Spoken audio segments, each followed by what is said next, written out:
Hey, in today's video I'm going to show you how to create this super cute little egg. This is the perfect subtle decor item for Easter. I'm even thinking of using this pattern to create egg-shaped hacky sacks for some of the older kids this year. I make this pattern using a 2mm crochet hook and DK weight yarn, but if you wanted to size it up and adjust the amount of increases, I'm sure it could look good in a worsted weight or even a chunky yarn too. So when I think of Easter, I think of chocolate bunnies. Do you prefer hollow chocolate bunnies or solid chocolate bunnies? Post it in the comments. And I have my answer written in the written version of this pattern, which you can purchase down below to help support the channel so I can continue to make good videos like this one. This whole thing is worked up in one piece, and to get that beautiful knit look, I'm using the waistcoat stitch, which is worked up just like a single crochet, just in a slightly different way. At first it can be a little tricky, but with a little practice, it's really not that difficult. So I start with a magic ring for round 1, and I don't chain 1 to get up to height here because I'll be working in a spiral. So instead, I just insert my hook into the loop of the magic ring, and then start working 6 single crochets right through the magic ring, or the center of the magic ring. And that will be round 1. So now once I've finished round 1, I start to pull that magic ring closed, but I don't pull it all the way. I find if I pull it right away tight, it kind of messes with my stitches and it makes it harder for me to find what I'm looking for. So as I said before, we're going to be making the waistcoat stitch, which is very similar to the single crochet. It's just except instead of working through the top of the stitch like you normally would, you're going to be working like in between the stitches to find where the 2 legs of the stitch are. So you'll insert your hook right in between that V, or the legs of the stitch. And for round 2, I'm going to be working a total of 12 single crochets or 12 waistcoat stitches. So that's an increase through each stitch from the previous round. So I've already done 2. I'll go into my next stitch again. Waistcoat stitch, I'm not working through the top of the stitch. I'll be going through that V, and I'll work 2 single crochets in that spot of the stitch, which will give us that beautiful knit look. So I'll continue working an increase all the way around, totaling in 12 stitches. So round 4 will begin with an increase in the first stitch. So I'm working 2 single crochets followed by 1 single crochet, and again throughout this whole pattern I'm using the waistcoat stitch, which I just call single crochets because it feels exactly the same. And I'm just going to continue that pattern of working 2 stitches as an increase followed by 1 stitch all the way around, totaling in 18 stitches for this round. Once round 4 is complete, I can begin round 5, which is 1 round of no increases. So that's just going to be 18 stitches around. So round 6 will be another round of increases where I will insert my hook and work 2 stitches into that first stitch, followed by 1 stitch worked in each of the next 2 stitches. So kind of like an increase to regular. And I'll keep that pattern going all the way around. So an increase followed by 1 waistcoat stitch, 1 waistcoat stitch. I'll do that all the way around, repeating that pattern until I have created 24 stitches. So for the next round, which is round 7, we won't be doing any increases, so we'll just be working 1 waistcoat stitch into each stitch from the previous round, totaling in 24 stitches. So once you've finished round 7 and we've gone all the way around, I'm ready to begin round 8, which is my final round of increases. So for this, just like before, I'm starting the first stitch with an increase. Ooh, got a little snag there. Let's fix that. And then I will be working 3 just regular stitches.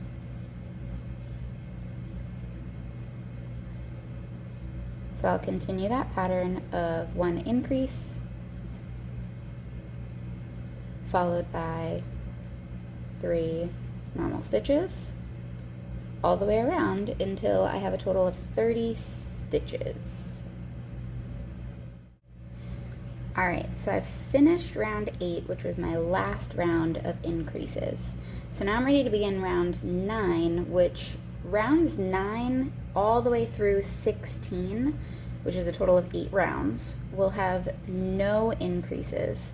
So rather than counting each round, what I do is that little tail from the inside of our magic ring here, I just take that and I put it right at the end of round 8. And now I just begin working no increases.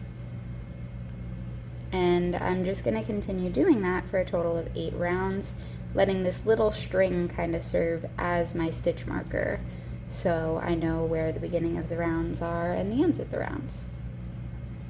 So I will continue working no increases all the way to the end of round 16. I'll meet you guys there.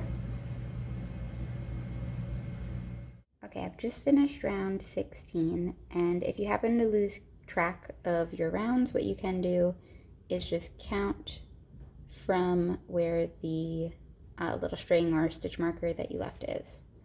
So I've got 1, 2, 3, 4, 5, 6, 7, 8. I knew I had to do 8 rounds of no increases, so I'm at round 16.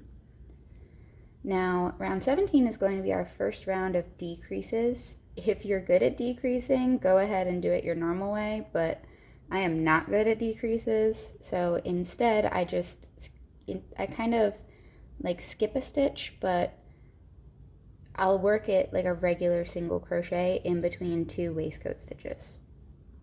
For the written pattern, I'm just going to write this as a decrease, but here's how I do it.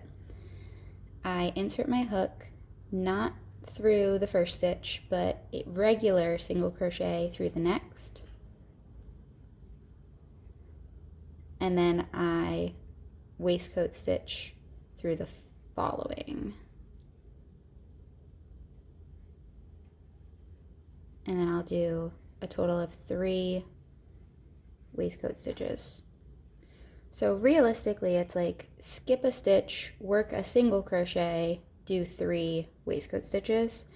I'll show you guys again. So I skip this first stitch, I work a single crochet in the next, and then waistcoat stitch once in each of the next 3. So I'll do that all the way around, totaling in 24 stitches.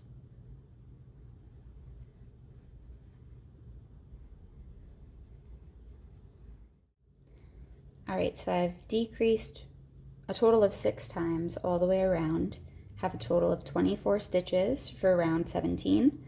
I'm going to begin round 18, and I continue to work my decreases in the same way. So I'll decrease first. So I'll skip the first stitch, work a single crochet into the next, followed by 2 regular waistcoat stitches.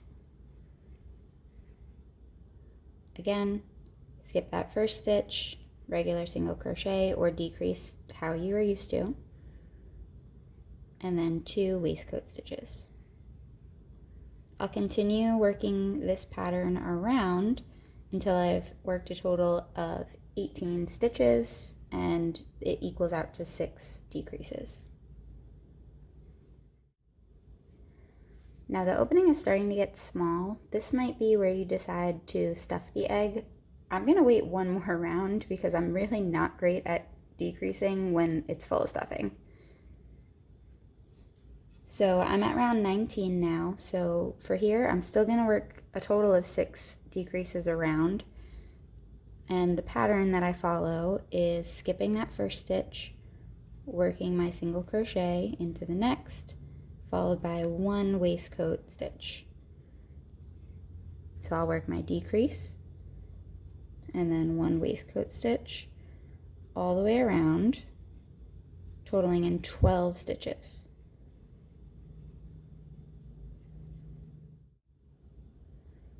So once I've finished round 19, I like to pull that loop really big before I stuff it. And I just stuff these with leftover yarn scraps or any like loose wool you have laying around. Alright, so once it's all stuffed, I'll reinsert my hook and get ready to do my final round. Pull that loop back down. And now for here, I'm going to be working just a total of 6 decreases because we want 6 stitches to be our final round. This is round 20. And what I'll do is really, I just work a single crochet in every other stitch. So I'll skip the first stitch and work a single crochet.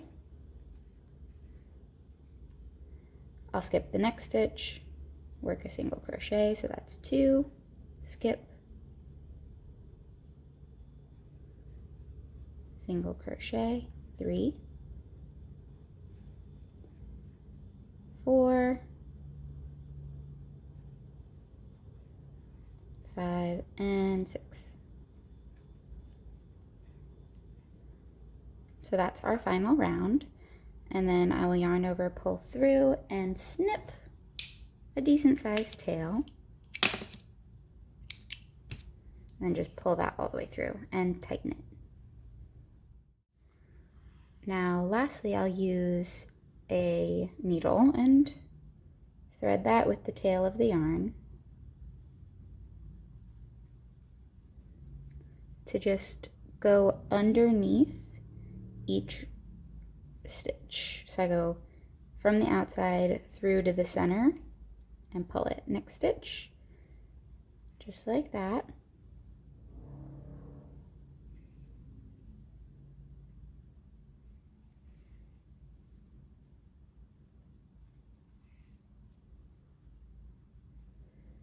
And then I can cinch closed by pulling it tight. So there's virtually no gap in the center there. Now I'll tie one knot just to secure the yarn. Push the yarn through up towards the center. And then I'm left with these 2 little threads hanging out. One from when I put it as a stitch marker. And I'll just trim those so they can live inside the egg. Now you can roll the egg out to get your perfect shape.